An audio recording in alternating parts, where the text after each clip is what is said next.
Any comment on what appears to have been a breach of quarantine by Kanye West based on the social media posts we've seen?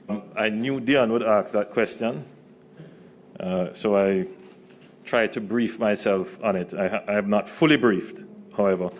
My understanding is that the international artist visited Jamaica a few days ago, and he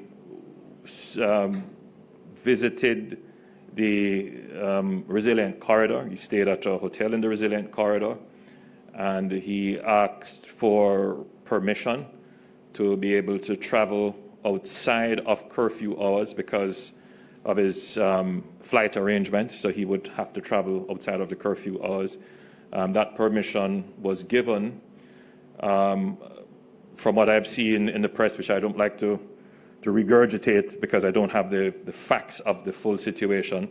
My understanding is that he would have visited Buju Banton's studio.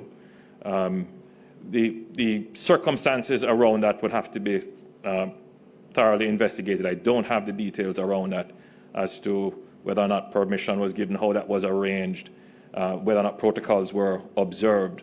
The pictures that were shared on social media would have shown the international artist and our beloved Buju Banton in studio, presumably without wearing a mask.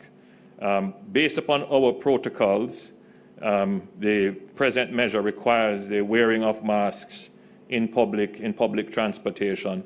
But as I said at the start of my presentation, we encourage all Jamaicans, even if you're not in public, even if you're not taking public transport, you're going to be around people that are ill. You don't know the circumstances of persons, that you should wear a mask. And that would be my comment on the situation. Teach them! Hey, yo, hello! Send the message and make it reach them. It's Teach Them, right here. Warlord representing.